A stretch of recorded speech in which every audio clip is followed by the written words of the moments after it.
আমরা কখনো নিজের ভালোবাসার মানুষকে হারাতে চাই না, আর যখন নিজের চোখের সামনে আমাদের ভালোবাসার মানুষটিকে হারাতে দেখতে হয় তখন দুনিয়ার সব থেকে কষ্ট তখনই লাগে। আর আমরা তাকে হাসিল করার জন্য নিজের সর্বোচ্চটা দিয়ে চেষ্টা করি। হ্যালো বন্ধুরা, আশা করি সকলে অনেক ভালো আছো। আজ আমি তোমাদের জন্য একটি অসম্ভব সুন্দর ড্রামা নিয়ে চলে এসেছি। ড্রামাটি এত পরিমাণে সুন্দর যেটা আমি তোমাদের বলে বোঝাতে পারবো না। তো এই অসম্ভব সুন্দর ড্রামাটির নাম হলো ডাভাইন হেয়ার। ড্রামাটির আরেকটি নাম হলো চ্যাং ইয়াওলিং। ড্রামাটি 2024 সালে রিলিজ হয়েছে আর এটি একটি চাইনিজ ফ্যান্টাসি রোমান্টিক ড্রামা। এই ড্রামাতে আমরা একজন ইমমর্টালকে দেখতে পাবো। সে তার ভালোবাসাকে পাওয়ার জন্য নিজের অমরত্ব ছেড়ে দিয়ে একজন সাধারণ মানুষে পরিণত হয়েছিল, আর স্বর্গের দেবতা তাকে মানুষ বানিয়ে পৃথিবীতেও পাঠিয়েছিল। তো এরপরে সে পৃথিবীতে এসে তার ভালোবাসাকে খোঁজার জন্য প্রাণপণ চেষ্টা করতে থাকে।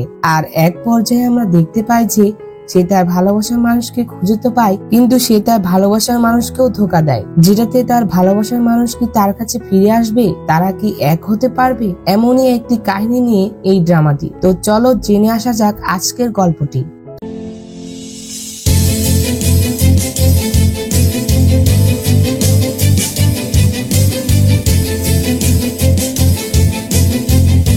তো এপিসোডের শুরুতেই আমরা একজন ইমমর্টালকে দেখতে পাই। স্বর্গের দেবতা তাকে শাস্তি দিচ্ছিল।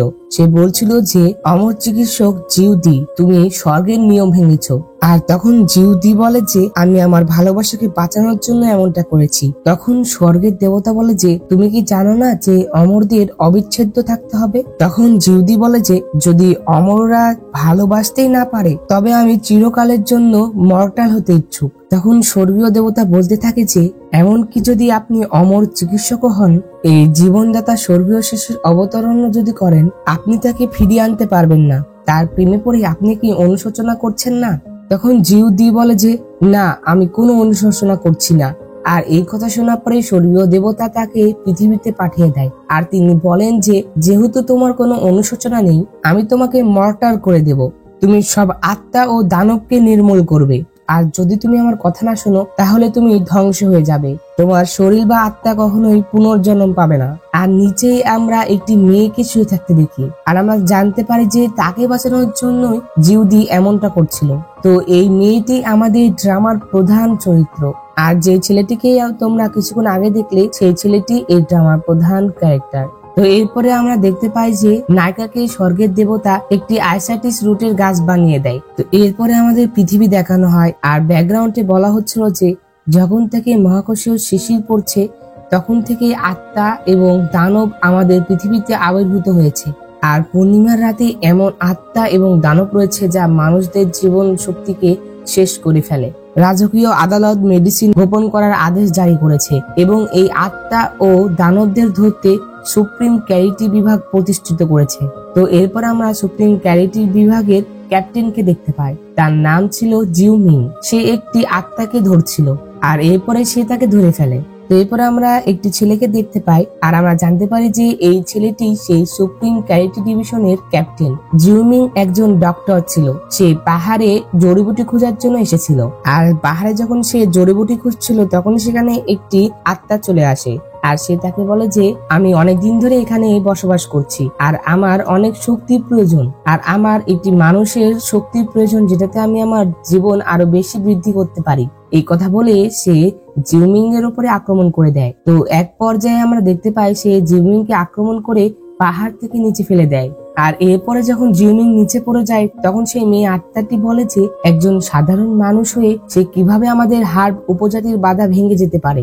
আর তখনই নিচে আমরা একটি গাছকে দেখতে পাই। সে বলছিল যে আমি শত বছর ধরে এখানে চাষ করছি, আমি কবে মানুষ হব আর আমি কবে মানুষের দুনিয়া দেখতে পাবো। আর আমরা দেখতে পাই যে সে যখন কথা বলছিল তখনই তার গায়ের উপরে কিছু পানি পড়ে আর তখনই সে মানুষের রূপ ধারণ করে। আর তখনই সে দেখে যে একটি ছেলে পানির উপর থেকে উঠে আসে। আর এরপর তারা একে অন্যের দিকে চেয়ে থাকে। আর তখন সেই মেয়ে গাছটি বলে যে আমি যদি এই ছেলেটির সাথে আধ্যাত্মিক মিলন গড়ে তুলি তাহলে আমি কি তাকে মানব জগতে নিয়ে যেতে পারবো? তো এরপরে তখন সেখানে সেই মেয়ে আত্মাটি চলে আসে, আর তখনই সেই মেয়ে গাছটি জিউমিংকে লাথি মেরে পানির ভিতরে ঢুকিয়ে দেয়, যাতে করে সে তাকে দেখতে না পারে। আর তখন সেই মেয়েটি তাকে জিজ্ঞাসা করে যে তুমি কি এখানে কোনো মানুষকে দেখেছো? তখন মেয়ে গাছটি বলে যে আমি অনেক কষ্ট করে একটি মানুষকে এখানে পেয়েছি, আমি তাকে নিয়ে যেতে দিব না। আসলে সে এই কথাটি মনে মনে বলছিল।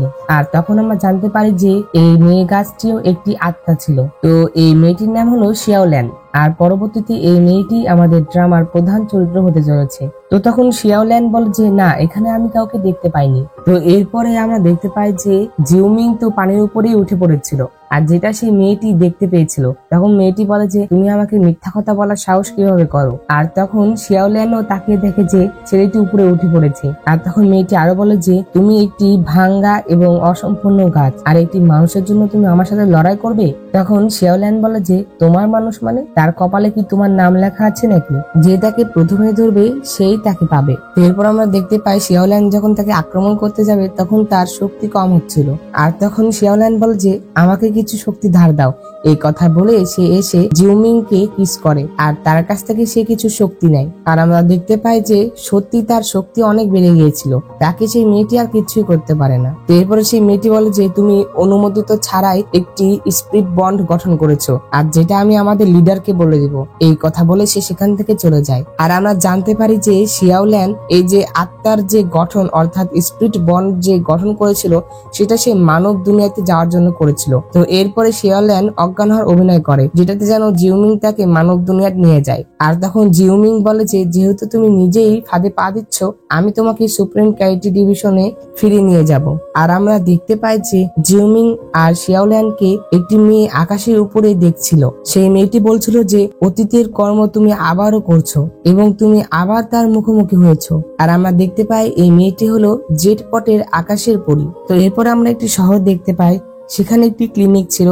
সেই ক্লিনিকের একটি লোক বলছিল যে আমাদের জিউদি ডাক্তার কত পরিমাণে স্মার্ট, তাই না? তখন সেখানে থাকা সকল মেয়ে বলে যে হ্যাঁ। আর সেই লোকটি আরো বলে যে আমাদের উত্তর অঞ্চলের মেয়েরা কত সুন্দর ও কোমলীয়, কিন্তু আপনারা দেখেন যে জিউ অমর চিকিৎসক এই ধরনের জিনিসগুলোতে আগ্রহী নন, সে মেয়েদের প্রতি অতটাও আগ্রহী নন। আর আমরা দেখতে পাই যে সে যখন এগুলা কথা বলছিল তখন সেখানে জিউমিং শিয়াওল্যানকে কোলে তুলে নিয়ে আসছিল। আর আমরা দেখতে পাই যে তার কথার সাথে তো জিউমিং এর চরিত্র একদমই উল্টো হয়ে যায়। তো এরপরে জিউমিং শিয়াওল্যানকে তার রুমে নিয়ে আসে। আসলে এটি তার একটি ক্লিনিক ছিল, আর সে সুপ্রিম ক্যারিটি ডিভিশনের ক্যাপ্টেনের পাশাপাশি একজন ডাক্তারও ছিল। আর এরপরে আমরা দেখতে পাই সে দড়ি দিয়ে শিয়াওল্যানকে বেঁধে দেয়, আর এরপরে সেখান থেকে চলে যায়। তখন শিয়াওল্যান বলে যে তুমি কি ভুলে গেছো আমি একটি গাছ? এই কথা বলে সে গাছের রূপ ধারণ করে, আর তখন তার দড়িটি খুলে যায়। আর আমরা দেখতে পাই জিউমিং বলছিল যে তাকে সুপ্রিম ক্যারিটি ডিভিশনে নিয়ে গিয়ে ভালোভাবে জিজ্ঞাসাবাদ করতে হবে। এই কথা বলে যখন সে তাকে নিয়ে যাচ্ছিল তখনই শিয়াওল্যান মানুষের রূপ ধারণ করে, আর তখন সেখানে আমরা তাদের একটি রোমান্টিক সিনও দেখতে পাই।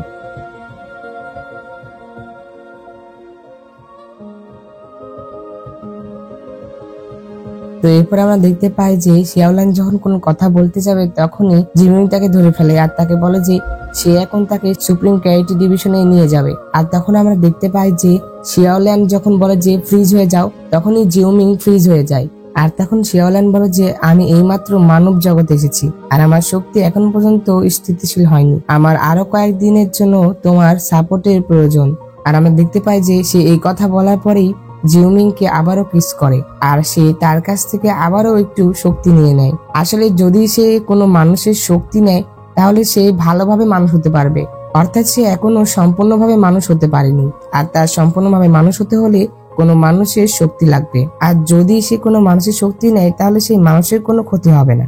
আর আমরা দেখতে পাই এরপরে যখন শিয়াওল্যান জিউমিং কে আবারও ছেড়ে দেয় তখন সাথে সাথে জিউমিং তার গলা চেপে ধরে, আর এরপরে শিয়াওল্যান তাকে আবারও ফ্রিজ করে দেয়। আর তখন শিয়াওল্যান বলে যে বোকা ডাক্তার, আমি তোমাকে বলে দিই আমি এবং তুমি ইতিমধ্যেই একটি আত্মার বন্ধন তৈরি করেছি। আমি তোমার আত্মা গুরু আর তুমি আমার আত্মা সেবক। আমি তোমাকে যা করতে বলবো তোমার তাই করতে হবে। আসলে যদি কোনো আত্মা কোনো মানুষের সাথে আত্মার বন্ধন গঠন করে তখন সেই মানুষটি তার গোলাম হয়ে যায় আর কি, আর সেই আত্মা তাকে যা বলবে তার তাই করতে হবে, সে না চাইলেও তার সেটি করতেই হবে। আর যদি সেই আত্মা আহত হয় তাহলে সেই মানুষটিও আহত হবে। আর তখন শিয়াওল্যান বলে যে যদি তুমি একটি সাধারণ ডাক্তার না হও তাহলে তুমি আমাকে কি করবে? তুমি কি আমাকে খেয়ে ফেলবে নাকি? আর তখন শিয়াওল্যান তাকে আবারও ছেড়ে দেয়। আর তখন জিউমিং বলে যে যদি আমি সাধারণ ডাক্তার না হই, এই কথা বলে সে তার দিকে এগোতে থাকে। আর আমরা তো ভাবছি যে জিউমিং মনে হয় তাকে কিছু করবে। এরপর আমরা দেখতে পাই যে জিউমিং কিছুই করতে পারে না, উল্টো সে শিয়াওল্যাং এর গা টিপে দিচ্ছিল। আর তখন জিউমিং বলে যে আমি আজ রাতেই তার প্রতিশোধ নিব। সে যখন ঘুমিয়ে পড়বে তখনই সঠিক সময় হবে তাকে ধরার জন্য। এরপরে আমরা দেখতে পাই যে নায়ককে বোঝানোর জন্য নায়িকা তার হাতে একটি কামড় মারে, যেটাতে নায়ক অর্থাৎ জিউমিং দেখে যে তার হাতেও আঘাত লাগছিল। আর তখন সে বুঝতে পারে। তো এরপরে আমরা হার্ব স্পিরিট ইল্ডার জেংশিংকে দেখতে পাই। সেই আত্মাদের লিডার ছিল। সে বলছিল যে এই অ্যাসেটিস কোথায় চলে গেল? আমার অনুমতি ছাড়া কিভাবে মানুষের দুনিয়া যেতে পারে? আমি চিন্তা করছি যে সেখানে তো সুপ্রিম ক্যারিটি ডিভিশন আছে, তার সেখানে থাকলে তার বিপদ হতে পারে। আর এরপরে ইল্ডার জিনসিং সে মেয়েটিকে শিয়াওল্যানকে আনার জন্য লোক পাঠাতে বলে। তো এরপরে আমরা দেখতে পাই সকাল হয়ে গেলেই জিউমিং রোগীদের সেবা করছিল, আর অন্যদিকে শিয়াওল্যান তার বাড়িতেই ঘুরছিল। আর এরপরে সে সেখানে একটি মুরগি দেখতে পায়। তখন সে সেই মুরগির সাথে খেলতে শুরু করে। আর এরপরে সেই মুরগিটিটাকে ঠোক মারলে তার হাত দিয়ে রক্ত পড়ে। আর তখন আমরা দেখতে পাই যে অন্যদিকে জিউমিং এর হাত দিয়েও রক্ত পড়ছিল। তো এরপরে আমরা রাতের দৃশ্য দেখতে পাই। সেখানে শিয়াওল্যান জিউমিংকে তার বাথটবে বসিয়ে রেখে বলছিল যে সে এমন একটি ওষুধ তৈরি করেছে যেটা দিয়ে যদি সে গোসল করে তাহলে তার মানব শক্তি অনেক বেশি হয়ে যাবে আর সে অনেক শক্তিশালী হয়ে যাবে। আর এরপরে তারা যখন সেখানে কথা বলছিল তখন সেখানে জিউমিং এর একটি সৈন্য চলে আসে, যে কিনা সুপ্রিম ক্যারিটি ডিভিশনে একজন সৈন্য ছিল। আর তখনই জিউমিং তাকে ইশারা করে বোঝায় যে সে যেন তাকে এই নামে না ডাকে। আর এরপরে সেই সৈন্যটি তার মায়ের অসুস্থ হওয়ার অভিনয় করতে থাকে, যেটাতে নায়িকা যেন বুঝতে না পারে। এরপর আমরা দেখতে পাই যে জিউমিং তখন বাইরে আসলে সে বলে যে আমি তোমাকে এখানে আসতে মানা করেছি না। তখন সেই সৈন্যটি বলে যে রাজকুমার আপনাকে ডাকছে। এরপরে আমরা দেখতে পাই যে জিউমিং সুপ্রিম ক্যারিটি ডিভিশনে চলে এসেছিল, আর সেখানে আমরা রাজকুমারকে দেখতে পাই। সে সুপ্রিম ক্যারিটি ডিভিশনের কমান্ডার ছিল আর তার নাম ছিল ফেই। আর এরপর আমরা দেখতে পাই যে প্রিন্স তাকে বলছিল যে এই মেডিসিন বক্স থেকে কোনো আত্মা পালাতে পারেনি, কিন্তু আমি এবার বুঝলাম না যে এখান থেকে এই গ্যানোডার্মা আত্মাটি কিভাবে পালালো। আর এরপরে প্রিন্স জিউমিং কে আদেশ করে সে যেন সেই গ্যানোডার্মা আত্মাকে খুঁজে বের করে আর তাকে ক্যাপচার করে। তো এরপর আমরা দেখতে পাই সকালে যখন জিউমিং তার ক্লিনিকে ছিল তখন সেখানে একটি ছেলে এসে অনেক কান্নাকাটি করে আর তাকে বলে যে সে যেন তার স্ত্রীকে বাঁচায়। তো এরপরে যখন জিউমিং তার বাড়িতে আসে তখন সে দেখে যে তার স্ত্রী আর কেউ না বরং সেই গ্যানোডার্মা আত্মা ছিল। আর এই গ্যানোডার্মা আত্মাকেই তোমার ড্রামার শুরুতেই দেখেছো, প্রথমে যে একটি মেয়েটিকে দৌড়াতে দেখছিলে না, এটি হলো সেই গ্যানোডার্মা আত্মা। আর এই আত্মাটি এই ছেলেটিরই বউ ছিল। তো তাকে দেখে তো জিউমিং মনে মনে ভাবছিল যে সে তার চিকিৎসা করবে না, কারণ সে তো তাকে আরো ধরতে চাচ্ছিল, তাকে বাঁচাতে নয়। আর তখন আমরা দেখতে পাই যে শিয়াওল্যান বলছিল যে এটা তো সিস্টার গ্যানোডার্মা, সে এখানে কি করছে? আর তখন জিউমিং বলে যে আমি মানুষের চিকিৎসা করি, কোনো আত্মার নয়। এই কথা বলে সে চলে যাচ্ছিল, তখনই শিয়াওল্যান তাকে ফ্রিজ করে দেয় আর সে সেই ছেলেটির কথা তাকে শুনতে বলে। আর তখন সেই ছেলেটি বলে যে আমি জানি সাধারণ মানুষ তাদের জীবনের ভয়ে আত্মাদের এড়িয়ে চলে, তবে আমি অনেক বছর ধরেই গ্যানোডার্মা আত্মার সাথে আছি। সে অনেক সদয় মনের, সে কখনোই কোনো অন্যায় করেনি, এমনকি সে আমাকে অনেকবার বাঁচিয়েছে, তার মন অনেক ভালো। আর আমরা দেখতে পাই যে জিউমিং তো তাকে বাঁচাতে চাচ্ছিলই না, কিন্তু শিয়াওল্যানের জন্য তার বাধ্য হয়ে তার কাছে যেতে হয়। আর এরপরে সে তার জন্য প্রেসক্রিপশন লিখে দিয়ে সেখান থেকে চলে যায়। আর সেই কাগজে লেখা ছিল যে যদি সে তাকে বাঁচাতে চায় তাহলে তার রক্ত গ্যানোডার্মাকে দিতে হবে। তো এরপর আমরা রাতের দৃশ্য দেখতে পাই, আর আমরা দেখতে পাই যে শিয়াওল্যান আর জিউমিং দুজনে শুয়েছিল। হঠাৎ করেই সেখানে শিয়াওল্যান উঠে পড়ে আর এরপরে সে কোথাও চলে আসে। আর আমরা দেখতে পাই যে সে গ্যানোডার্মার বাড়িতে এসেছিল, সে তাকে বলছিল যে সে তাকে যে কোনো মূল্যে বাঁচাবে। আর অন্যদিকে আমরা জিউমিংকে দেখতে পাই, সে একটি বাড়ির ছাদে ছিল। আর আমরা দেখতে পাই যে শিয়াওলিনের চলে যাওয়ার পরপরই সেও বাসা থেকে বের হয়ে পড়েছিল। আর আমরা দেখতে পাই যে সে তাদেরকে ধরার জন্য সেখানে এসেছিল। কি একটা অদ্ভুত ব্যাপার, তাই না?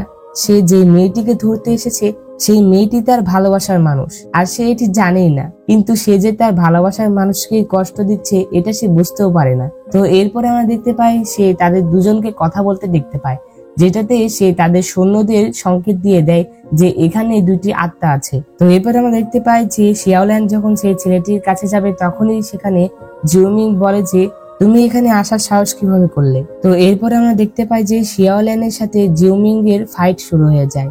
আর ফাইটের এক পর্যায়ে জিউমিং শিয়াওল্যানকে আঘাত করে ফেলে। আর আমরা দেখতে পাই যে শিয়াওল্যানকে আঘাত করার সাথে সাথেই জিউমিং এরও আঘাত লেগেছিল। এরপরে সেখান থেকে শিয়াওল্যান চলে যায়। তো অন্যদিকে আমরা সেই ছেলেটিকে দেখতে পাই, সেখানে জিউমিং এর সৈন্যরা চলে এসেছিল গ্যানোডার্মাকে ধরার জন্য। তারা সকল সৈন্যদের নিয়ে গ্যানোডার্মাকে ধরতে যাবে, তখনই সেই ছেলেটি তাদেরকে বাধা দেয়। সে বলছিল যে গ্যানোডার্মা তো কোনোদিন কোনো খারাপ কাজ করেনি, সে কাউকেও আঘাত করেনি, তাহলে তোমরা কেন তাকে ছেড়ে দিবে না? আর আমরা দেখতে পাই যে সে যখন এগুলো কথা বলছিল তখন বাড়ির ছাদ থেকে জিউমিং এই সকল কথাগুলো শুনছিল। আর তখন জিউমিং এর সৈন্য বলে যে সে কোনোদিন কোনো ক্ষতি করেনি, তাহলে তোমার হাতে এই রক্তের দাগ কিসের? আর তখন সেই ছেলেটি বলে যে এই রক্ত আমি স্বেচ্ছায় দান করেছি। আসলে গ্যানোডার্মাকে ভালো করার জন্য এই ছেলেটির রক্ত প্রয়োজন ছিল, যেটার জন্য নায়িকা অর্থাৎ শিয়াওল্যান তার কাছ থেকে রক্ত নিয়ে গ্যানোডার্মাকে দিয়েছিল, আর যেটাতে তার হাতে রক্ত ভরেছিল। আর তখন সেই ছেলেটি বলে যে গ্যানোডার্মা গুরুতর অসুস্থ, শুধুমাত্র এই রক্তটি তার জীবন বাঁচাতে পারত। সে কখনোই আমার ক্ষতি করেনি, বরং সে অনেকবার আমার জীবন বাঁচিয়েছে। আর এমনকি সেই অপরিচিত আত্মা আজ আমার ক্ষত সারাতে জাদু ব্যবহার করেছিল। আর সে যখন এই কথা বলে তখনই আমরা ফ্ল্যাশব্যাক দেখতে পাই। আর আমরা দেখতে পাই নায়িকা গ্যানোডার্মাকে বাঁচানোর জন্য সেই ছেলেটির কাছে গিয়েছিল রক্ত নেওয়ার জন্য। আর এরপরে সে রক্ত নেওয়ার পরে তার ক্ষত ঠিক করে দিচ্ছিল। আর তখনই তো জিউমিং তাকে দেখতে পেয়েছিল। আর ফ্ল্যাশব্যাক শেষ হলে আমরা দেখতে পাই জিউমিং এর সৈন্যরা গ্যানোডার্মাকে আবারও ধরতে যাচ্ছিল। আর তখনই গ্যানোডার্মা বের হয়ে আসে। আর গ্যানোডার্মা নিজের ইচ্ছাতেই তাদের কাছে ধরা দেয়। আর গ্যানোডার্মা তার স্বামীকে ছেড়ে দিতে বলে, কারণ তারা যদি তার স্বামীকে ধরে তাহলে তার স্বামী ক্যারিয়ার নষ্ট হয়ে যাবে। আর এরপর আমরা দেখতে পাই যে তারা যখনই গ্যানোডার্মাকে নিয়ে যাবে তখন সেই ছেলেটি তাদের সৈন্যের একজনের গলায় চাকু ধরে, যেটাতে তারা তার দিকে তীর ছুড়ে মারে। আর তখনই সেই ছেলের সামনে গ্যানোডার্মা চলে আসে আর সে আহত হয়ে পড়ে। আর তারা গ্যানোডার্মাকে নিয়ে যেতে চাইলে সেই ছেলেটি বলে যে তাকে কেউ নিয়ে যেতে পারবে না। তখন জিউমিং এর সৈন্যরা বলে যে তুমি একে তো আত্মার সাথে মিশেছো, আবার আমাকে অবজ্ঞা করছো। এই কথা বলে সেই ছেলেটিকে মারতে যাবে, তখনই সেখানে জিউমিং চলে আসে আর তাকে বাধা দেয়। আর তখন জিউমিং বলে যে সাধারণ মানুষদের মারা আমাদের কাজ না। আর এরপর আমরা শিয়াওল্যানকে দেখতে পাই, সে তার জাদু দিয়ে তার ক্ষতটি ঠিক করে। আর এরপর সে তাড়াতাড়ি করে বাড়িতে চলে আসে আর সে সেখানে জিউমিংকে খুঁজতে থাকে, কারণ সে তো জানে যে তার আঘাত লেগেছে মানে জিউমিং এরও আঘাত লেগেছে। আর সে এটা ভেবে অনেক চিন্তা করছিল। আর তখন সেখানে জিউমিং চলে আসে আর তখন সে তাকে জিজ্ঞাসা করে যে তুমি কি ঠিক আছো? আর তখন শিয়াওল্যান বলে যে এই সকল কিছুর জন্য আমি দোষী, আমি শুধুমাত্র সিস্টার গ্যানোডার্মাকে সাহায্য করতে চেয়েছিলাম, কিন্তু আমি জানতাম না যে সুপ্রিম ক্যারাটে ডিভিশনের লোকেরা এত খারাপ। এই সকল কিছুর জন্য আমি দায়ী, আর এটার জন্য আমি দুঃখিত। আর তখন জিউমিংও শিয়াওল্যানের কাছ থেকে ক্ষমা চায়। তখন শিয়াওল্যান বলে যে তুমি কেন ক্ষমা চাচ্ছ? তখন জিউমিং বলে যে আমি ভেবেছিলাম যে গ্যানোডার্মা তার জীবন দীর্ঘ করার জন্য সেই পণ্ডিতকে হত্যা করবে। আর তখন শিয়াওল্যান বলে যে নিজেকে দোষারোপ করো না। আর আমরা দেখতে পাই যে জিউমিং এর আত্মাদের বিষয়ে যে খারাপ ধারণাটা ছিল সেটা সম্পূর্ণই বদলে যায়। আর সে বুঝতে পারে যে সকল আত্মা খারাপ হয় না। আর তখন সে শিয়াওল্যানকে জড়িয়ে ধরে আর তাকে বলে যে গ্যানোডার্মা এখন ঠিক আছে, সে তার স্বামীর সাথে এখন নিরাপদ স্থানেই আছে। আসলে শিয়াওল্যান আবারও তাদেরকে বাঁচানোর জন্য যাচ্ছিল। জিউমিং আরো বলে যে আমি তাদেরকে রাস্তায় দেখেছি, তারা সুরক্ষিত আছে। তো এরপরে এটা শুনে নায়িকা অনেক খুশি হয়ে যায়। আর তখনই আমরা একটা ফ্ল্যাশব্যাক দেখতে পাই। আমরা দেখতে পাই যে জিউমিং তার প্রিন্স অর্থাৎ ফেইয়ে তার কাছ থেকে আত্মা ধরার সেই বাক্সটি নেয় আর সেখান থেকে সে গ্যানোডার্মাকে মুক্ত করে দেয়। আর এরপর আমরা দেখতে পাই যে প্রিন্সেস অর্থাৎ ফেইয়েও জেনে গিয়েছিল যে গ্যানোডার্মা পালিয়েছে। আর তখন সেই দিনে পাহারা দেওয়াটা 3 বার থেকে 5 বার করে দেয়। তো এরপরে আমরা দেখতে পাই যে গ্যানোডার্মারা সেই শহর ছেড়ে চলে যাচ্ছিল। জিউমিং আর শিয়াওল্যানের সাথে দেখা করার জন্য আসে। আর তখন গ্যানোডার্মা জিউমিংকে অনেক ধন্যবাদ জানায়। তখন জিউমিং বলে যে যদি ধন্যবাদ কাউকে জানাতেই হয় তাহলে তুমি শিয়াওল্যানকেই জানাও। তো এরপরে শিয়াওল্যানের সাথে গ্যানোডার্মা কথা বলে। আর এরপরে আমরা দেখতে পাই গ্যানোডার্মা তার 100 বছরের চাষাবাদ শিয়াওল্যানকে দিয়ে দিচ্ছিল। তখন শিয়াওল্যান তাকে বাধা দিয়ে বলে যে তুমি তোমার 100 বছরের চাষাবাদ আমাকে দিও না। তখন গ্যানোডার্মা বলে যে আমি ইতিমধ্যে সিদ্ধান্ত নিয়ে নিয়েছি যে আমি একজন সাধারণ মানুষ হয়ে জীবনযাপন করব, তাই আমার কোনো আফসোস নেই। আর এরপরে আমরা দেখতে পাই গ্যানোডার্মা তার সকল চাষাবাদ শিয়াওল্যানকে দিয়ে দেয়। আর এটা করার সাথে সাথে শিয়াওল্যান সম্পূর্ণ মানুষ হয়ে যায়। অর্থাৎ সে এখন পর্যন্ত সম্পূর্ণ মানুষ হতে পারছিল না, কিন্তু তার সম্পূর্ণ চাষাবাদ নেওয়ার পরে সে সম্পূর্ণ মানুষ হয়ে যায়। অর্থাৎ সে এখন আত্মা থেকে সম্পূর্ণভাবে মানুষ হতে পারবে। তো এরপর আমরা দেখতে পাই শিয়াওল্যান যখন গাড়ি থেকে নামছিল তখনই জিউমিং এর কিছু স্মৃতি মনে পড়ে। সে দেখে যে শিয়াওল্যানের মতনই একজন মেয়ে বিয়ের কাপড় পরে দাঁড়িয়েছিল। আর এরপর আমরা দেখতে পাই যে জিউমিং আর শিয়াওল্যান যখন বাসায় আসে, তো এরপরে জিউমিং যখন শিয়াওল্যানের কাছে আবারও যেতে লাগছিল, তখনই তার আবারও সেই স্মৃতিগুলো মনে পড়ছিল। আর আমরা দেখতে পাই তাকে একটি মেয়ে বলছিল যে আপনি আবারও এই একই ভুল করবেন না, আপনারা একসাথে থাকতে পারবেন না। এরপর আমরা দেখতে পাই জিউমিং এর সেই স্মৃতিগুলো মনে করতে করতে হঠাৎ করেই অজ্ঞান হয়ে যায়। এরপর আমরা দেখতে পাই জিউমিংকে তারা ঘরে আনে। আর তখন জিউমিং ঘুমের মধ্যে স্বপ্ন দেখছিল যে সে আর শিয়াওল্যান যখন পাহাড়ের উপরে দাঁড়িয়েছিল, তখন শিয়াওল্যান পাহাড় থেকে পড়ে যায় আর এটি থেকে তার ঘুম ভেঙে যায়। তো এরপর আমরা দেখতে পাই রাতের বেলা শিয়াওল্যান আর জিউমিং একসাথে বসে থেকে গল্প করছিল। তখন শিয়াওল্যান জিউমিংকে বলে যে তুমি কি কিছু নিয়ে চিন্তিত? তখন জিউমিং বলে যে না না। আর তখন শিয়াওল্যান বলে যে তুমি আমাকে মিথ্যা বলো না, আমি প্রতিদিন তোমার সাথে থাকি আর আমি জানি যে তুমি খুশি কিনা। তো এরপরে শিয়াওল্যান জিউমিং কে তার বাবা মায়ের বিষয়ে জিজ্ঞাসা করে। শিয়াওল্যান বলে যে আমি তো কখনো তোমার বাবা মায়ের বিষয়ে কথা শুনতে দেখিনি। তখন জিউমিং বলে যে আমি ছোটকাল থেকে বাবা মা ছাড়া ছিলাম। নবম মাসের নবম দিনে পাহাড়ে এক বৃদ্ধ মহিলার দ্বারা আমাকে উদ্ধার করা হয়েছিল।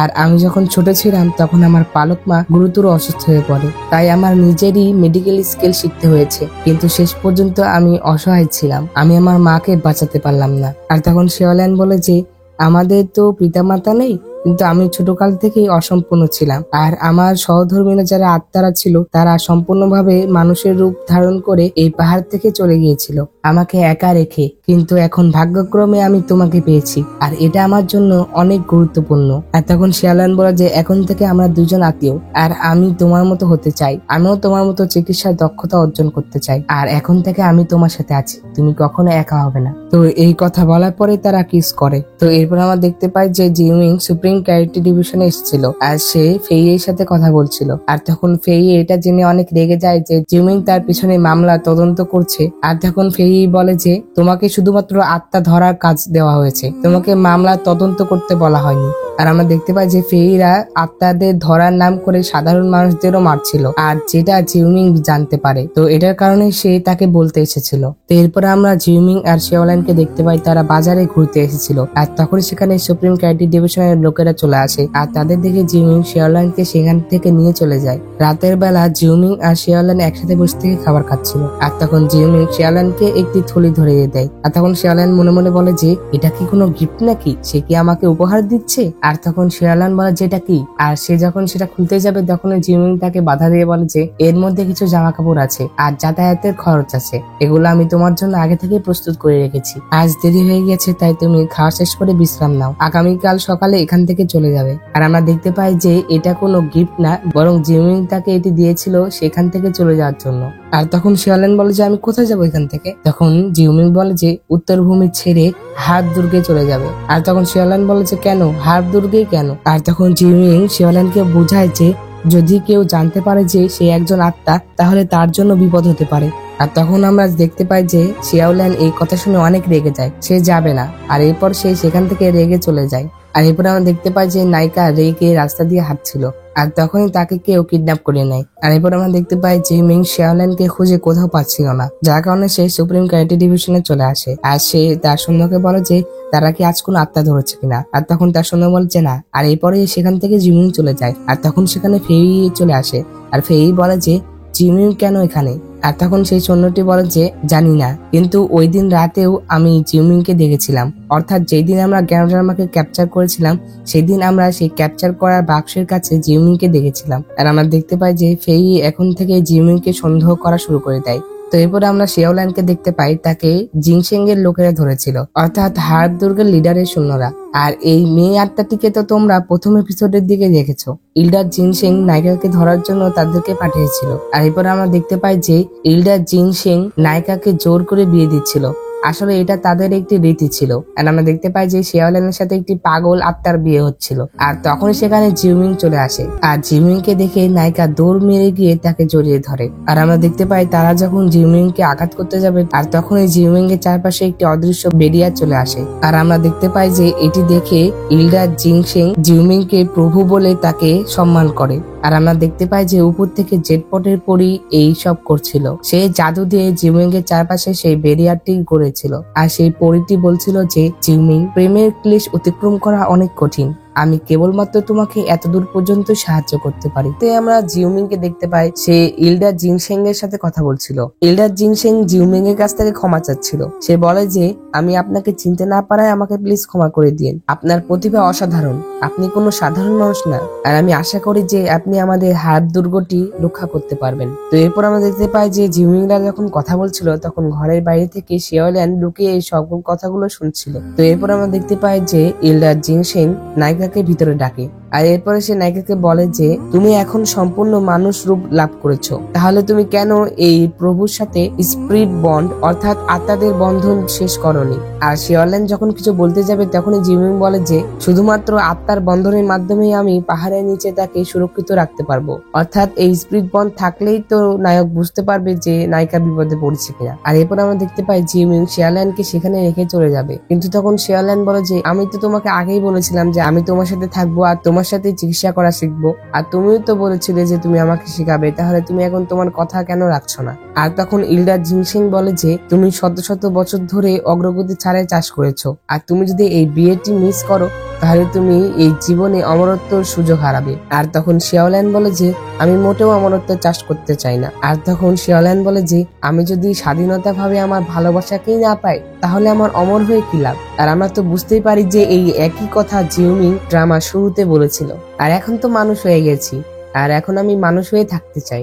আসলে শিয়াওল্যান যদি সেই ছেলেটির সাথে বিয়ে করতো তাহলে সে অমরত্ব লাভ করতে পারতো, কিন্তু যেহেতু সে বিয়ে করেনি তাহলে সে অমর হতে পারবে না।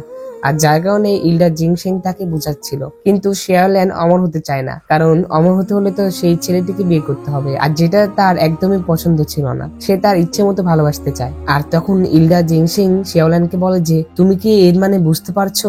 অনেক বছর আগে কোরিয়া একজন পুরুষে প্রেমে পড়েছিল, অর্থাৎ ইলডা জিনশেং একটি মেয়ে আত্মার কথা বলছিল।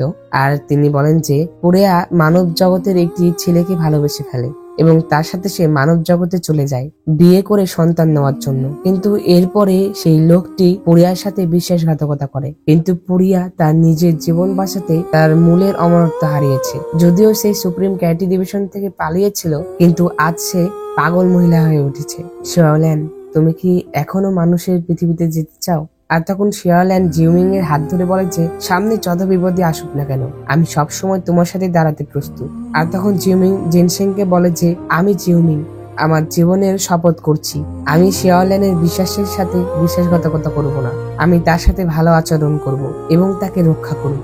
আর এরপর আমরা দেখতে পাই যে জিউমিং একটু অসুস্থ হয়ে পড়ে, আর সে তখন শুয়েছিল। আসলে সে বৃষ্টিতে ভিজার কারণে অসুস্থ হয়ে পড়েছিল।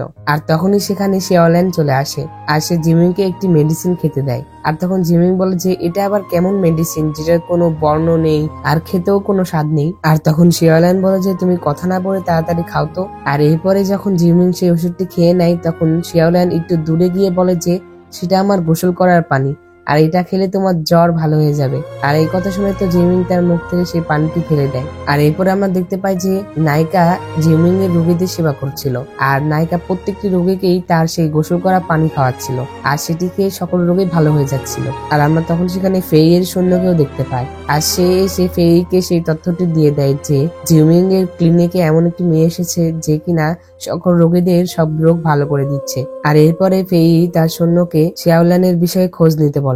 আর এরপরে আমরা দেখতে পাই যে ফেই সরাসরি জিউমিং এর ক্লিনিকে চলে আসে। আসলে সে শিয়াওল্যানকে পরীক্ষা করার জন্য এসেছিল। তারা সন্দেহ করছিল যে শিয়াওল্যান একটি আত্মা। আর কিছুক্ষণ পর সেখানে জিউমিংও চলে আসে, আর আমরা দেখতে পাই যে ফেই টেকনিক করে তার রুমালে শিয়াওল্যানের গোসল করা পানিটি ভরিয়ে নেয়, যেটাতে সে পরে পরীক্ষা করতে পারে। আর এরপর আমরা দেখতে পাই ফেই সেই রুমালের সাহায্যে জানতে পেরে যায় যে নায়িকা একটি আইসাটিস রুটের গাছ, কিন্তু তারা এটা নির্ণয় করতে পারে না যে নায়িকা আত্মা কিনা। আর তখন ফেই এর গবেষক বলে যে আমি যদি তার সাথে দেখা করতে পারি তাহলে আমি বলে দিতে পারবো সে আত্মা কিনা, কারণ তাদের একটা গন্ধ থাকে আর সেটার জন্য আমরা বুঝতে পারবো। তো এরপর আমরা জিউমিংকে দেখতে পাই সে ফেই এর কাছে এসেছিল। সে তাকে বলছিল যে সে আর তার কাছে কাজ করবে না, আর সে যেহেতু এখন অসুস্থ তাহলে দুই জায়গায় একসাথে কাজ করতে পারবে না, অর্থাৎ সে ক্লিনিকের কথা বলছিল। তো এরপরে ফেই বলে যে শুধু আর একটা কাজ করো, তুমি এই আত্মাটিকে ধরো, এরপরে আমি তোমাকে ছেড়ে দিব। তো এরপরে আমরা দেখতে পাই যে জিউমিং সেই আত্মাটিকে ধরতে চলে আসে, আর এরপরে জিউমিং সেই আত্মাটিকে ধরে ফেলে। আর এরপরে জিউমিং তার সৈন্যকে বলে যে আজ থেকে আমার আর সুপ্রিম ক্যাডেট ডিভিশনের মধ্যে সম্পর্ক বন্ধ, আমি আর তোমাদের সাথে কাজ করব না। আর এরপরে জিউমিং শিয়াওলানের সাথে দেখা করতে আসে, তারা দুজন বাজারে ঘুরতে এসেছিল। আর এরপরে জিউমিং শিয়াওলানকে একটি টোকেন দেয় আর তাকে বলে যে এটি আমি আমার নিজের হাতে তৈরি করেছি। আর এরপরে আমরা দেখতে পাই তারা দুজন একসাথে ফানুস উড়ায় আর নিজেদের ইচ্ছা বলে। আর আমরা দেখতে পাই তারা দুজন একসাথে থাকার প্রতিশ্রুতি করে। আর এরপরে তাদের সেখানে কিছু রোমান্টিক সিন দেখতে পাই।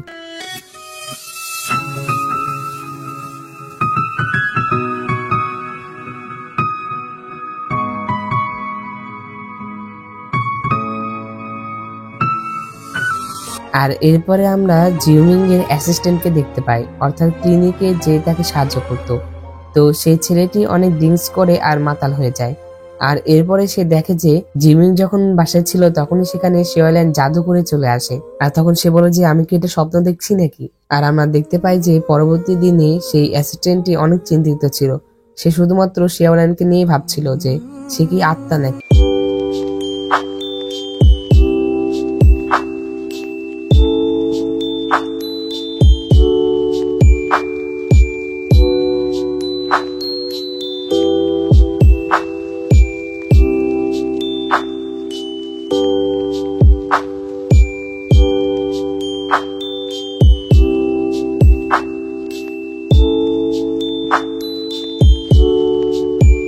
জিউমিং জঙ্গলে এসেছিল জড়িবুটি খোঁজার জন্য। আর এরপর আমরা দেখতে পাই যে সেখানে পাতার উপরে থাকা শিশির শিয়াওল্যান একটি মগে নেয় আর সেটি খেয়ে নেয়। আর তখন জিউমিং বলে যে তোমার শিশির এতই ভালো লাগে? তখন শিয়াওল্যান বলে যে হ্যাঁ। আর তখন শিয়াওল্যান বলে যে সকালের আলো আর শিশির আমাদের জন্য অনেক পুষ্টিকর। ফেই এর সৈন্য জিউমিং এর ক্লিনিকে এসেছিল চেক করার জন্য।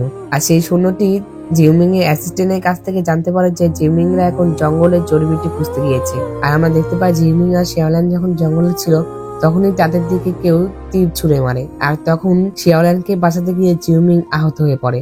আর আমরা দেখতে পাই এই তীরটি সেই সৈন্যটি ছেড়েছিল।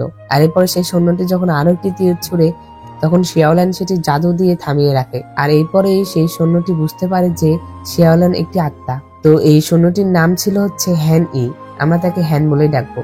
আর এরপরে হ্যান ফেইকে এসে সকল কথা বলে আর সে বলে যে আমি নিজের চোখে দেখেছি যে সেই মেয়েটি একটি আত্মা, আর লর্ড জিউমিং তো সেই মেয়েটির জন্য নিজেও একটি তীর খেয়েছে। আর তখন ফেই বলে যে তুমি বলছো যে জিউমিংকে তুমি আহত করেছো? আর তখন হ্যান বলে যে লর্ড জিউমিং তো সুপ্রিম ক্যাডেট ডিভিশনের সকল কৌশলের সম্পর্কে অনেক অবগত, কিন্তু আমি এবার বুঝলাম না যে তিনি আহত হলেন কিভাবে। আর সে যখন এই কথা বলছিল তখনই ফেই তাকে একটি চড় মারে। আর তখন হ্যান বলে যে আমরা তখনই কাজ করতে পারবো যখন আমরা লর্ড জিউমিংকে প্রলুব্ধ করতে পারবো। আর সে যখন এই কথা বলে তখন ফেই তাকে আরো একটি চড় মারে আর তাকে বলে যে জিউমিং কি আত্মা? আর তখন হ্যান বলে যে না। তখন ফেই বলে যে তাহলে তুমি কেন তাকে আহত করলে? জিউমিং তো আত্মা না, তাহলে তুমি তাকে কেন আহত করলে? আর তখন ফেই বলে যে তার ক্ষত কেমন? আর তখন হ্যান বলে যে এতে তিনি মারা তো যাবেন না। আমরা দেখতে পাই যে শিয়াওল্যান জিউমিং এর চিকিৎসা করছিল। আর তখন শিয়াওল্যান বলে যে আমি জানতাম যে সুপ্রিম ক্যাডেট ডিভিশনের লোকেরা অনেক জঘন্য আর তারা অনেক জঘন্য কৌশল ব্যবহার করে, কিন্তু আমি এটা ভাবতেও পারিনি যে তারা গোপনে আমাদের উপর আক্রমণ করবে। তো এরপরে শিয়াওল্যান জিউমিংকে জিজ্ঞাসা করে যে তুমি মার্শাল আর্টে এত পারদর্শী হলে কিভাবে? আর তখন জিউমিং বলে যে আমি এখনই তোমাকে সবকিছু বলতে পারবো না, আমাকে আগে জিনিসগুলো সাজানোর জন্য সময় দাও, তারপরে আস্তে আস্তে আমি তোমাকে সব বুঝিয়ে দিব।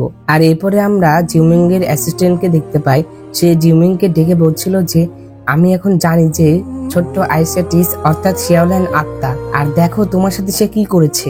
আর তখন জিউমিং বলে যে তুমি আমার সাথে দিনরাত ছিলে, তাই সে যে আত্মা এটা তো তুমি বুঝতেই পারবে, আর তোমার তো এটা আরো ভালো জানা উচিত ছিল যে সে খারাপ মানুষ না। আর তখন জিউমিং এর অ্যাসিস্ট্যান্ট বলে যে খারাপ বা ভালো ব্যাপার না, ব্যাপারটা হলো সে তো মানুষই না, কিন্তু আমরা তো সাধারণ মানুষ, আর যদি তুমি আমার কাছে জানতে চাও তাহলে খারাপ কিছু ঘটার আগেই তুমি তাকে এইখান থেকে তাড়িয়ে দাও। আর তখন জিউমিং তার অ্যাসিস্ট্যান্টকে তার হাতে থাকা সেই স্পিড বন্ডের চিহ্নটি দেখায়। আর তখন তার অ্যাসিস্ট্যান্ট বলে যে তুমি তোমার বাহুতে ঘাসের ট্যাটু করেছো কেন? আর তখন জিউমিং বলে যে এটি একটি স্পিরিট বন্ড অর্থাৎ আত্মার বন্ধন, আমি এবং সে একটি আত্মার বন্ধনে আছি, জীবনে এবং ক্ষতির মধ্যে এটা ঐক্যবদ্ধতার প্রমাণ। আর তখন তার অ্যাসিস্ট্যান্ট বলে যে আমার তো মনে হচ্ছে সে নিশ্চিত তোমার উপরে কোনো মন্ত্র পড়েছে। আর এরপরে জিউমিং তার অ্যাসিস্ট্যান্টকে বলে যে আমি তোমার জন্য নতুন কাউকে খুঁজে দিব, তুমি হারভাল ছেড়ে চলে যাও, আমার সাথে এখানেই থাকলে তোমারও বিপদ হবে। আর তখন তার অ্যাসিস্ট্যান্ট বলে যে আমি কোথাও যাব না, আর আমি আপনাকেও ছাড়বো না।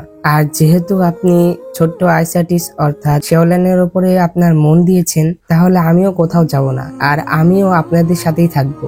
আর এরপর আমরা দেখতে পাই যে জিউমিং আর শেওল্যান ডিনার করছিল, তখন সেখানে তার অ্যাসিস্ট্যান্ট চলে আসে। আর আমরা দেখতে পাই জিউমিং এর অ্যাসিস্ট্যান্ট এখন শেওল্যানের সাথে ভালো ব্যবহার করছিল, অর্থাৎ সে তাকে মেনে নিয়েছে। আর এরপরে জিউমিং শেওল্যানকে ভোরের শিশির খেতে দেয়। আর তখন শেওল্যান বলে যে তুমি এটি কোথা থেকে পেলে? আর তখন জিউমিং এর অ্যাসিস্ট্যান্ট বলে যে তোমার জন্য এই শিশির আনার জন্য জিউমিং পাহাড়ে গিয়েছিল, আর সে 1 গ্লাস পানি পূরণ করার জন্য 2 ঘন্টারও বেশি সময় কাটিয়েছে। তো এরপর আমরা শেওল্যানকে দেখতে পাই, সে যখন ক্লিনিকের বাইরে দাঁড়িয়েছিল তখন সে কিছু মানুষদের কথা শুনতে পায়। তারা বলছিল যে আমরা শুনেছি যে সুপ্রিম ক্যারেটে ডিভিশন হার্ব দুর্গ থেকে কিছু আত্মাদের ধরেছে, আর সেই আত্মাগুলোকে তারা সম্রাটের কাছে প্রেরণ করবে। আর সেই আত্মাগুলো অনেক পুষ্টিকর। আসলে তারা আত্মা হলেও একটি গাছ ছিল, যেমন শেওল্যান একটি আত্মা, কিন্তু সে একটি আইসাটিস উটের গাছ, তো সেটার কারণে তারা পুষ্টির কথা বলছিল।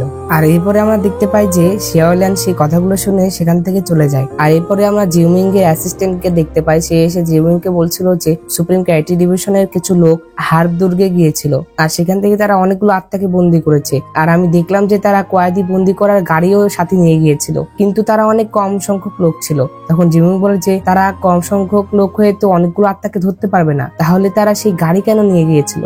আর জিউমিং বলে যে আর তারা আমাদের এই ক্লিনিকের রাস্তা দিয়ে গিয়েছিল। আর তখনই জিউমিংরা বুঝতে পারে যে সুপ্রিম ক্যারেটে ডিভিশন আসলে শেওল্যানকে উত্তেজিত করতে চেয়েছিল, অর্থাৎ তারা শেওল্যানকে বোঝাচ্ছে যে তারা সকল আত্মাদের ধরে ফেলতে যাচ্ছে, যার কারণে শেওল্যান অনেক রেগে যাবে, আর সেই আত্মাগুলোকে সে বাঁচাতে যাবে, তখন তারা তাকে ধরে ফেলবে। আর এটি জিউমিং বুঝতে পেরে তাড়াতাড়ি করে শেওল্যানকে খুঁজতে চলে যায়। তো এরপরে আমরা শেওল্যানকে দেখতে পাই, সে সেই কয়েদিখানায় চলে এসেছিল সকল আত্মাদের বাঁচাতে। আর এরপর যখন সে জেলের সামনে যায় তখন সে দেখে যে সেখানে অন্য কোনো আত্মা নেই, শুধুমাত্র একটি আত্মা আছে, আর এই আত্মাটিকে তো জিউমিংই ধরেছিল। আর এরপরে শেওল্যান সেই আত্মাটিকে বলে যে আমরা তো একই বংশের, তুমি চিন্তা করো না, আমি তোমাকে বাঁচাবো। এই কথা বলে শেওল্যান তাকে মুক্ত করে দেয়। আর এরপরে সে যখন তার সাথে করে সেখান থেকে পালাচ্ছিল তখন সেখানকার সকল সৈন্যরা চলে আসে আর তাদেরকে চারপাশ থেকে ঘিরে নেয়। আর অন্যদিকে আমরা জিউমিংকে দেখতে পাই, সে সুপ্রিম ক্যারেটে ডিভিশনে চলে এসেছিল, আর আমরা তাকে অনেক রাগান্বিত অবস্থায় দেখতে পাই। আর অন্যদিকে আমরা শেওল্যানকে দেখতে পাই, সে পালাচ্ছিল। আর আমরা দেখতে পাই যে শেওল্যান যখন পালাচ্ছিল তখন তাকে কেউ যেন একটি গাড়ি থেকে ডাকে, আর তখন সে সেই গাড়িতে উঠে পড়ে। আর আমরা দেখতে পাই যে সেই লোকটি আর কেউ নাই, বরং ফেই ছিল, সেই নায়িকাকে বাঁচিয়েছিল। আর অন্যদিকে আমরা জিউমিংকে দেখতে পাই, আর আমরা দেখতে পাই যে সে তার সোনার দিকে তলোয়ার তুলে দাঁড়িয়েছিল, আর তখন সেখানে ফেই নায়িকাকে নিয়ে চলে আসে। আর এরপরে জিউমিং শেওল্যানকে সেখান থেকে নিয়ে চলে যায়। আর এরপর আমরা দেখতে পাই জিউমিং আর শেওল্যান তাদের ক্লিনিকে বসেছিল। তখন জিউমিং ভাবছিল যে ফেই শেওল্যানকে 2 বার ধরলো আর 2 বারই ছেড়ে দিল, শুধুমাত্র তাকে একবার ধরার জন্য। তো এরপর আমরা দেখতে পাই যে জিউমিং ফেই এর সাথে দেখা করে, আর তখন জিউমিং ফেইকে বলে যে আমার ক্লিনিকে এসে জিজ্ঞাসাবাদ করেছেন যাতে করে আপনি শেওল্যানের পরিচয়টা জানতে পারেন, তাই জন্য। তখন ফেই বলে যে আমি উত্তর পর্বতে অনেক আক্রমণ করেছি, কিন্তু তুমি আমাকে বাধা দাওনি, কিন্তু তুমি আমাকে এইবার বাধা দিলে।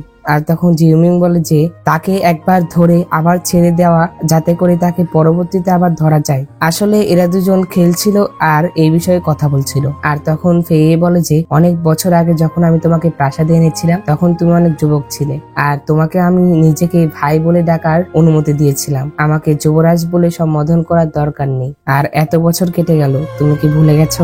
আর তখন জিউমিং বলে যে আপনি তখন আমাকে সাহায্য করেছিলেন, আমি এটা ভুলবো না।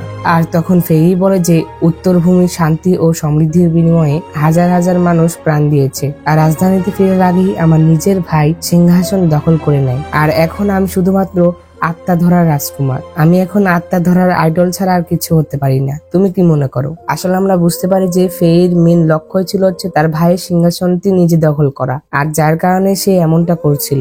আর তখন জিউমিং বলে যে একজন নেতার লক্ষ্য হওয়া উচিত মানুষের কল্যাণ করা এবং দেশের শান্তি রক্ষায় তাদের অবস্থা যাই হোক না কেন, তারা যদি সাধারণ মানুষদের সাহায্য করে তাহলে সাধারণ মানুষ তাদেরকে সম্মান করবে। আর তখন ফেই বলে যে তুমি ঠিকই বলেছো, কিন্তু বর্তমান সম্রাট এখন অযোগ্য, সে রাষ্ট্রের বিষয়ে অবহেলা করে, আর বছর ধরে আমার সুপ্রিম ক্যারেটে ডিভিশনে অনেক আত্মাবন্দী হয়েছে, আর তাদেরকে ইউজ করা হয়েছে সম্রাটের দীর্ঘায়ু করার জন্য। যদিও সুপ্রিম ক্যারেটে ডিভিশনের বাহিনী ছোট, কিন্তু যদি তুমি আর আমি এক হই এবং তারপর আত্মাদের বিশেষ ক্ষমতা আমাদের সাথে যোগ করি, তাহলেই আমরা সম্রাটের সাথে বিদ্রোহ করতে পারবো এবং এই পৃথিবী দখল করতে পারবো। আর তখন আমি সকল আত্মাদের সাথে শান্তিতে বসবাস করব, তাদের সকলকে মুক্তি করে দিব এবং তোমাকে আর শিয়াওল্যান্ডকেও একসাথে থাকতে দিব।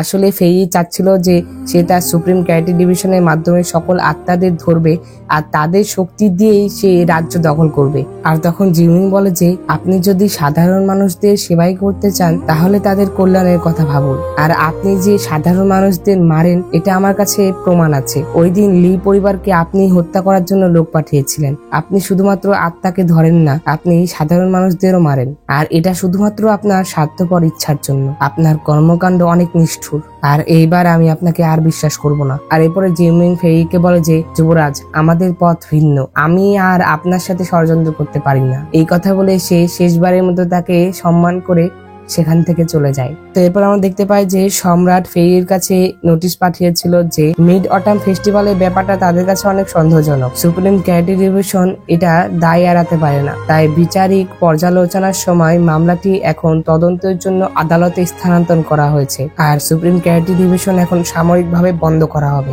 আর আমরা দেখতে পাই যে এটা জিউমিংই করেছিল, সেই সম্রাটের কাছে তথ্য ফাঁস করে দিয়েই সুপ্রিম ক্যারাটে ডিভিশন বন্ধ করে দেয়। আর অন্যদিকে আমরা শিয়াওল্যান্ডকে আমরা দেখতে পাই যে সে অনেক রেগে ছিল, আর সে রেগে তার জামা কাপড় গোছাচ্ছিল। আসলে জিউমিং এর কাছে একটি রোগী এসেছিল, সেই রোগীটি শিয়াওল্যান্ড দেখতে চেয়েছিল, কিন্তু জিউমিং তাকে যেতে দেননি আর জিউমিং নিজে গিয়েছিল। আসলে সেই রোগীর নাম করে ফেই শিয়াওল্যান্ডকে তার কাছে ডেকেছিল, কিন্তু জিউমিং সেটা বুঝতে পেরে সেই তার কাছে গিয়েছিল। আর কিছুক্ষণ আগে তোমরা দেখলে যে তারা দুজন কথা বললো। তো এরপরে সে যখন জামা কাপড় গোছাচ্ছিল তখন সেখানে সেই বাক্সটি দেখতে পায়, আর এটি হলো আত্মা ধরা সেই বাক্স।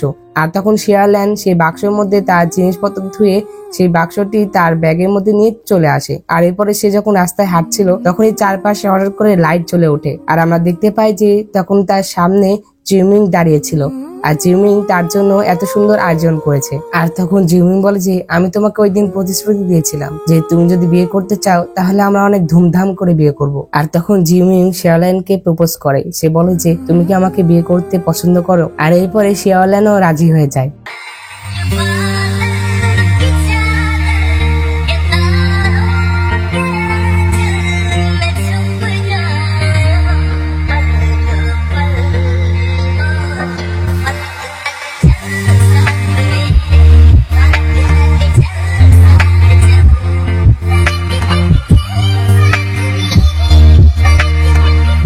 আর এরপরে তারা বিয়ের চুক্তিতে সিগনেচার করে বিয়ে সম্পূর্ণ করে ফেলে। আর তখন সেখানে জ্ঞানোধর্মাও চলে আসে, আর তখন জ্ঞানোধর্মা বলে যে তুমি বিয়ে করছো আর আমি আসবো না, এটা কোনোদিন হতে পারে? আসলে তাদের বিয়ে তো হয়ে গেছিল কিন্তু অনুষ্ঠান বাকি ছিল। আর এরপরে সেখানে আতশবাজি ফুটানো হয়, আর তখন তারা সেটি উপভোগ করে।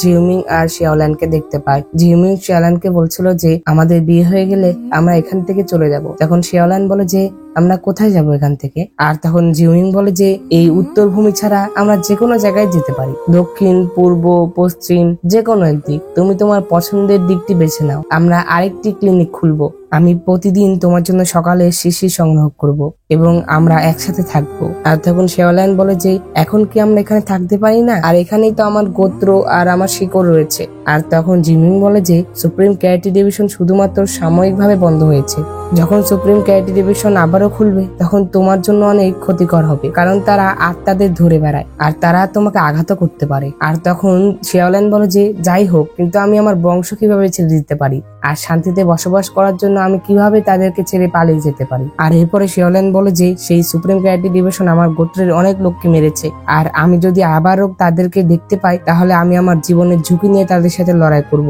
আর আমাদের গোত্রের লোকেদের প্রতিশোধ নিব।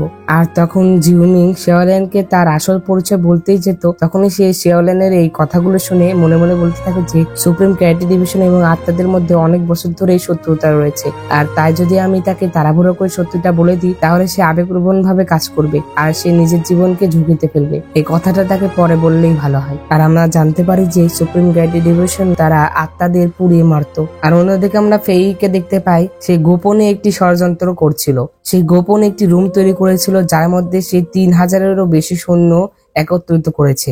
আর অন্যদিকে আমরা শিয়াওল্যান্ড আর জিউমিংকে দেখতে পাই তারা একসাথে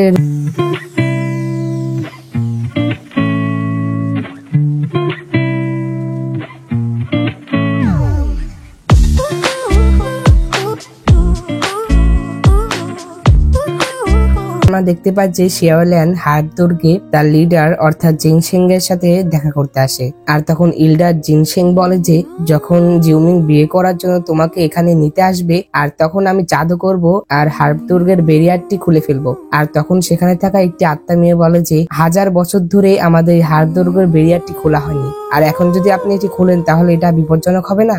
আর তখন জিনসেং বলে যে আমাদের হার্বদুর্গ অনেক দূরে এবং এটি একটি বাধার মধ্যে আছে আর মানুষ আমাদের খুঁজে পাবে না। আর অন্যদিকে আমরা দেখতে পাই যে ফেই সেই ছেলে আত্মাটিকে ছেড়ে দিয়েছিল আর সে তাকে ছাড়ার আগে বলেছিল যে তোমাকে যে ধরেছে তার কথা তোমার মনে আছে তো? তখন সেই আত্মাটি তাকে বলেছিল যে হ্যাঁ মনে আছে।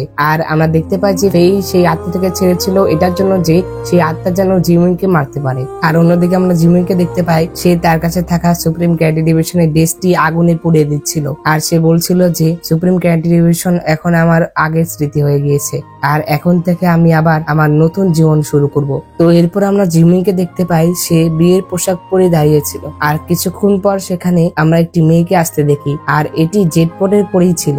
আর আমরা জানতে পারি যে এই পরীটি ছোটবেলায় জিউমিং এর প্রাসাদে জেটপট হয়েছিল আর জিউমিং এর কারণে সেই মানুষ রূপে রূপান্তরিত হতে পেরেছে। এরপরে জিউমিং তাকে বলে যে সে ঘুমের মধ্যে কেন এইরকম স্বপ্ন দেখছে, সে এমন স্বপ্ন দেখছে যেন সে কারোর সাথে সাদৃশ্যপূর্ণ কিন্তু তার কোনো স্মৃতি নেই।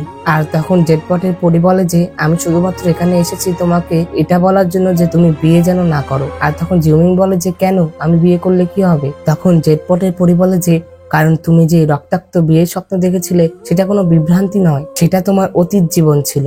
আর তখন জিউমিং বলে যে তুমি বলতে চাচ্ছ আমি আমার আগের জীবনেও শিয়াওলিয়ানকে বিয়ে করছিলাম? তখন জেটপটের পরি বলে যে হ্যাঁ। আর তখন জিউমিং বলে যে তাহলে কেন আমি তাকে স্বপ্নে মরতে দেখলাম? আর তখন জেটপটের পরি বলে যে অতীত এবং বর্তমান জন্মের নিজস্ব কর্ম রয়েছে, তোমার পরিচয় আলাদা, তাই তোমরা যদি বিয়ে করো তাহলে তোমাদের শেষটা ভালো হবে না। আর তখন জিউমিং বলে যে তাহলে গ্যানোডার্মা আর সেই ছেলেটি একসাথে হলো কিভাবে আর আমরা কেন হতে পারবো না? আর তখন জেটপটের পরি বলে যে তুমি এই জীবনে তো মর্টাল নও, আমি ভয় পাচ্ছি যে তুমিও এই দুর্যোগ থেকে বাঁচতে পারবে না। আর আমরা দেখি যে জেটপটের পরি শুধুমাত্র এটুকু বলেই সেখান থেকে উধাও হয়ে যায়। তো এরপর আমরা দেখতে পাই যে শিয়াওলিয়ান বিয়ের সাজে সেজেছিল আর সে জিউমিং এর জন্য অপেক্ষা করছিল। তো কিছুক্ষণ পরে সেখানে জিউমিং পালকি নিয়ে চলে আসে আর তখনই ইল্ডার জিনসেং তাদের ব্যারিয়ারটি খুলে ফেলে। তো এরপর আমরা দেখতে পাই যে জিউমিং যখন পালকি নিয়ে যাচ্ছিল তখনই হঠাৎ করে সেখানে সেই ছেলে আত্মাটি চলে আসে। আর আমরা দেখতে পাই যে সেখানে যখন সে চলে আসে তখনই চারপাশ থেকে তীর এসে জিউমিং এর সকল লোকদের মেরে ফেলে। আর এরপরে আমরা দেখতে পাই যে জিউমিং এর সাথে সেই আত্মাটির লড়াই শুরু হয়ে যায়। আর আমরা বুঝতে পারি যে ফেই এই আত্মাটিকে ছেড়েছিল যাতে করে সে একে দিয়ে অন্যান্য আরো আত্মাকে ধরতে পারে। আর এরপর আমরা দেখতে পাই যে সেই আত্মাটি জিউমিংকে আঘাত করে ফেলে আর যেটা দেখে তার অ্যাসিস্ট্যান্ট তাকে বাঁচাতে যাচ্ছিল আর তখন সেই আত্মাটি তার অ্যাসিস্ট্যান্টকে আঘাত করে মেরে ফেলে। আর এরপর আমরা দেখতে পাই যে জিউমিং এর অ্যাসিস্ট্যান্ট মরার আগে জিউমিংকে তার সেই তাবিজটি দেয় যেটি সে আত্মাদের ধরার জন্য ইউজ করতো। এরপর আমরা দেখতে পাই জিউমিং এটাতে অনেক রেগে যায় আর সে সেই আত্মাটিকে ধরে ফেলে আর তাকে অনেক মারতে থাকে। তো তখন আমরা দেখতে পাই যে জিউমিং যখন সেখানে ছিল তখনই সে ব্যথা অনুভব করে, তার মানে শিয়াওলিয়ানকে কেউ আঘাত করেছে। এটাতে সে তাড়াতাড়ি করে সেখান থেকে চলে যায়। তো এরপরে আমরা হার্বদুর্গ দেখতে পাই আর আমরা দেখতে পাই যে এখানে সুপ্রিম ক্যাডেট ডিভিশন চলে এসেছিল আর তারা এখানে ঢুকতে পেরেছিল কারণ ইল্ডার জিনসেং তো ব্যারিয়ারটি খুলে ফেলেছিল আর এটা সে নায়কের জন্যই করেছিল, কিন্তু জিউমিং তো ভিতরে আসতেই পারেনি। আর জিউমিং যেহেতু আসতে দেরি করেছে যেটার কারণে তারা আগে চলে আসে আর তারা এখানে এসে সকলকে মারা শুরু করে দেয়। আর আমরা দেখতে পাই যে তারা হার্বদুর্গকে জাহান্নাম বানিয়ে দেয়। আর আমরা দেখতে পাই তারা নায়িকাকে আঘাত করেছিল আর আমরা দেখতে পাই যে সেখানে থাকা নায়িকার এক এক করে সকল সাথী মারা যেতে থাকে। তো এরপর আমরা দেখতে পাই যে তারা যখন শিয়াওলিয়ান আর গ্যানোডার্মাকে মারতে যাবে তখনই সেখানে জিনসেং চলে আসে আর সে তাদেরকে বাঁচায়। আর আমরা দেখতে পাই যে ফেই জাদু করে একটি তীর ছুড়ে, যেই তীরটাকে জিনসেং আর আটকাতে পারে না আর এরপরে সেই তীরটি জিনসেংকে আহত করে ফেলে আর তখন ইল্ডার জিনসেং মারা যায়। তো এরপরে সেখানে জিউমিং চলে আসে আর তখন জিউমিংকে দেখে সুপ্রিম ক্যাডেট ডিভিশন লোকেরা তাকে সম্মান জানায় আর এটি দেখে নায়িকা অনেক অবাক হয়ে যায়। আর তখন সে সেই কথাগুলো ভাবতে থাকে যে তারা যখন একসাথে ছিল তখনই জিউমিং এর সৈন্য এসে তাকে লর্ড জিউমিং বলেছিল।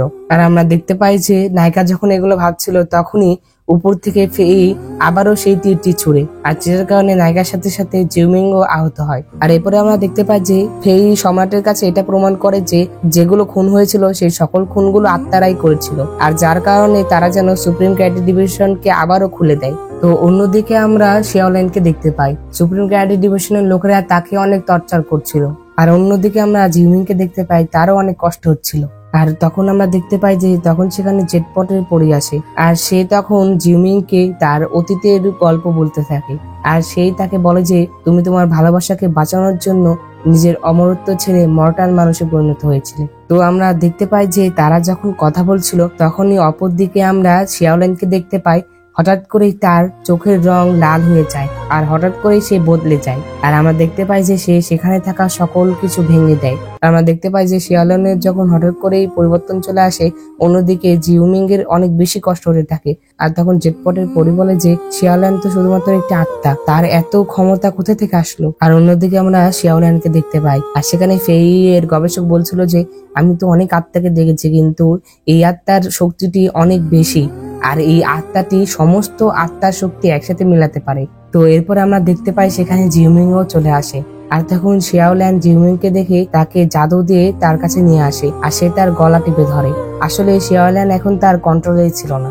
আর তখন শিয়াওল্যানের এই জাদু দেখে জেটপটের পরি বলে যে এই জাদু তো শুধুমাত্র চার্ম মাস্টারই করতে পারে, তাহলে কি সে চার্ম মাস্টারের পুনর্জন্ম? আর তখন জেটপটের পরি বলে যে আর যদি চার্ম মাস্টার আবারও দেখা দেয় তাহলে 3 জগতে বড় ধরনের বিপর্যয় ঘটতে পারে। তো এরপর আমরা দেখতে পাই শিয়াওল্যান জিউমিংকে একেবারে মেরে ফেলতে যাচ্ছিল, আর তখনই তার আবারও হুঁশ চলে আসে।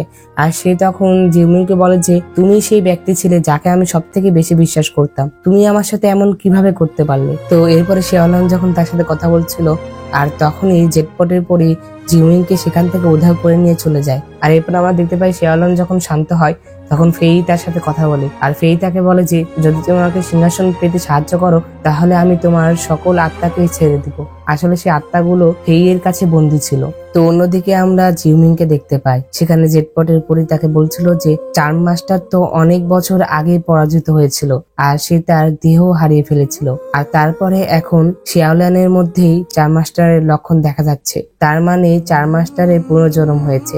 আর আমরা দেখতে পাই তারা যখন কথা বলছিল তখনই সেখানে স্বর্গীয় আদেশ চলে আসে, আর তখন স্বর্গের দেবতা বলে যে এখন যেহেতু চার্ম মাস্টার একটি আত্মার মধ্যে পুনরায় আবির্ভূত হয়েছে, তাই 3 জগতে শান্তি বজায় রাখতে আমি এখন তোমার ঐশ্বরিক শক্তি পুনরুদ্ধার করছি, এবং তুমি তাকে মেরে ফেলো।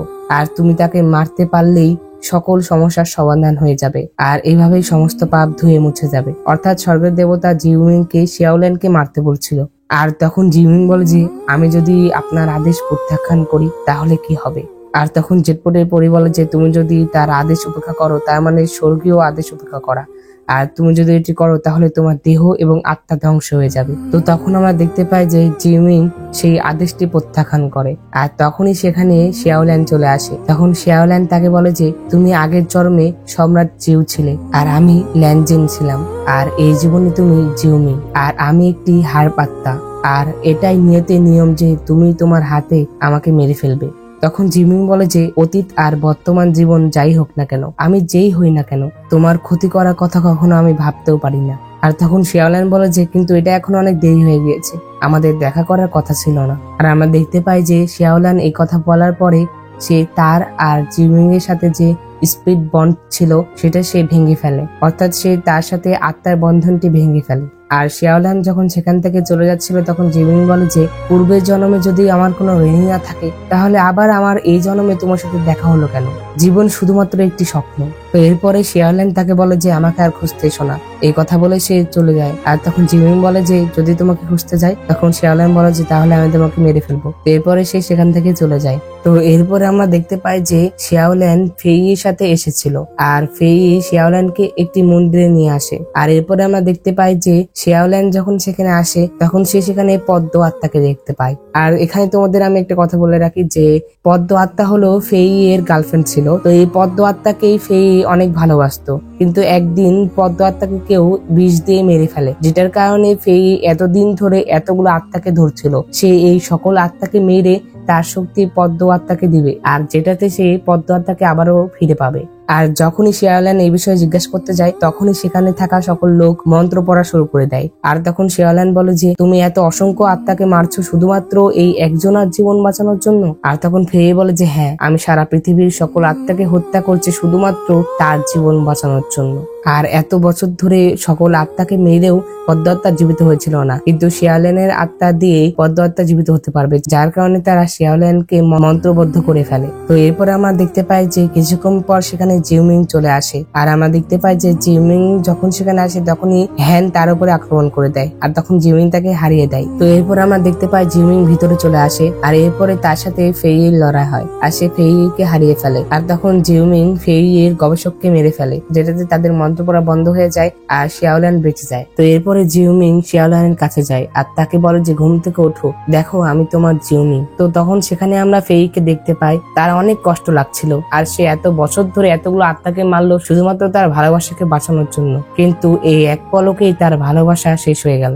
আর এরপরে ফেই শেয়াওল্যানের কাছে এসে তাকে বলে যে আমি তোমাকে অনুরোধ করছি, তোমার তো অনেক শক্তি আছে, তুমি প্লিজ একে বাঁচাও। তখন শেয়াওল্যান বলে যে আপনি শুধুমাত্র এই একটি পদ্মের জীবনের বিনিময়ে অগণিত আত্মাদের হত্যা করেছেন। আপনি কি জানেন এর শিকড় ইতিমধ্যেই মারা গেছে? এমনকি আপনি যদি এই জাদুটি সম্পূর্ণও করতেন তারপরও আপনি একে বাঁচাতে পারতেন না। তো তখন আমরা সেখানে ফেইর স্টেওয়ার্ডকে দেখতে পাই, সে তখন অনেক রেগে যায় আর সে শেয়াওল্যানকে মারতে আসছিল, তখনই তাকে কেউ জাদু করে মেরে ফেলে। আর এটা দেখে ফেই তো আরো কষ্ট পায়, তার ভালোবাসা তো সে পেলই না, আবার তার কাছের যে লোক ছিল সেও মারা গেল।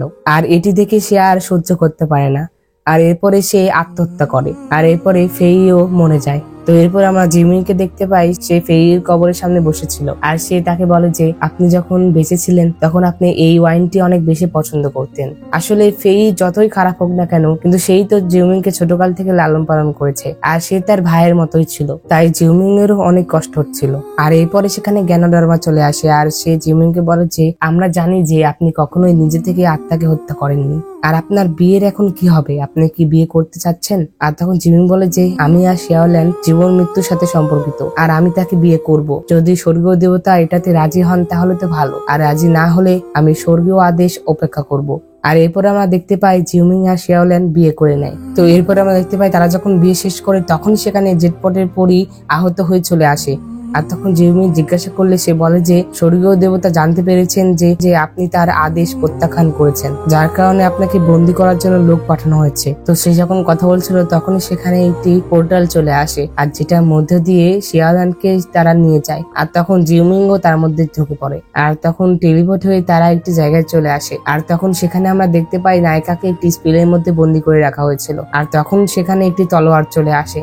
আর তখন স্বর্গীয় দেবতা জিউমিংকে বলে যে জিউমিং তুমি সেই তলোয়ার তুলে নাও আর তাকে মেরে ফেলো। আর তখন জিউমিং বলে যে সে তো কোনো খারাপ কাজ করেনি, তাহলে তাকে কেন মরতে হবে? তখন স্বর্গীয় দেবতা বলে যে সে চার্ম মাস্টারের পুনর্জন্ম, শুধুমাত্র তাকে হত্যা করার মাধ্যমে 3টি রাজ্যে শান্তি পুনরুদ্ধার করা যেতে পারে। আর তখন জিউমিং তাকে মারতে মানা করে দেয়। আর তখন স্বর্গীয় দেবতা বলে যে তুমি কি 3টি রাজ্যের সমস্ত প্রাণীর মঙ্গলকে উপকার করতে চাচ্ছ?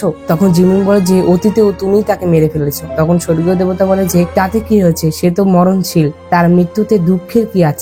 আর তখন স্বর্গীয় দেবতা বলে যে তুমি সম্রাট জীব, অর্থাৎ তুমি স্বর্গীয় দেবতা, তোমার 3টি রাজ্যের সুরক্ষার জন্য তাকে মারতেই হবে। আর তখন জিউমিং বলে যে এই 3টি রাজ্যের জন্য আমি নির্দোষকে মারবো? এই কথা বলে জিউমিং সেই তলোয়ার নিয়ে গিয়ে সেই স্পেলের উপর আঘাত করে। আর এরপর আমরা দেখতে পাই জিউমিং সেই তলোয়ার তুলে নিয়ে বলে যে আমি যদি পৃথিবীতে তার জন্য বিপজ্জনক হয়ে থাকি, আর আমি যদি তার মরণের কারণ হই, আমার জীবন তার শান্তির জন্য বিনিময় হোক। এই কথা বলে জিউমিং সেই তলোয়ারটি তার নিজের ভিতরেই চালিয়ে দেয়। আর জিউমিং এর এই কাজের জন্য স্বর্গীয় দেবতা তার সাথে যত অন্যান্য আরো দেবতা ছিল তাদের একসাথে আক্রমণ করতে বলে। আর আমরা দেখতে পাই যে নায়িকা অনেক রেগে যায়, সে বলে যে আমি যাকে ভালোবাসি তাকেই মেরে ফেললে, এই কথা বলে সে অনেক রেগে যায়। আর এরপর আমরা দেখতে পাই যে তার মধ্যে অনেক শক্তি চলে আসে, আর তখন শেয়াওল্যান জিউমিংকে কিস করে আর সেখানে অজ্ঞান হয়ে যায়। আর এরপরে আমরা দেখতে পাই যে এই গল্পটি শেয়াওল্যান তার মেয়েকে বলছিল। তখন তার মেয়ে জিজ্ঞাসা করে যে তারপরে কি হয়েছে? তখন শেয়াওল্যান বলে যে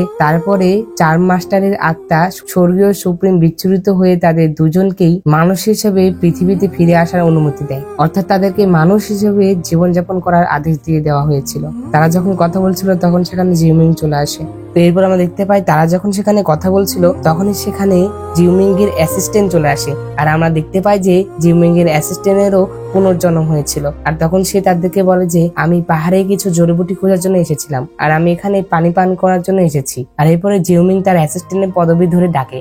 আর তখন তার অ্যাসিস্ট্যান্ট বলে যে আপনি কিভাবে জানেন আমার পদবি বাই? আর তখন শেওলান বলে যে আমরা তো এখানে শত শত বছর ধরে তোমার অপেক্ষা করছি, আর আমরা অবশেষে তোমাকে পেলাম। আর আমরা এতক্ষণ ধরে ড্রামার যে স্টোরিটা দেখলাম, এই গল্পটা আসলে শেওলান তার মেয়েকে বলছিল। তার মানে শেষে শেওলান আর জিউমিং এক হয়ে যায়, আর তাদের একটি মেয়েও হয়। আর এরপর থেকে তারা সুখে শান্তিতে জীবনযাপন করতে থাকে। তো এখানে এই ড্রামাটির হ্যাপি এন্ডিং হয়ে যায়। তো বন্ধুরা, ড্রামাটি তোমাদের কাছে কেমন লেগেছে অবশ্যই কমেন্ট করে বলে দিও।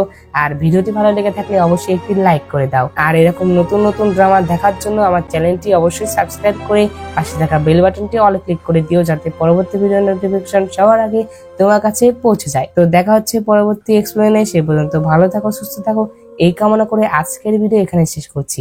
আল্লাহ হাফেজ।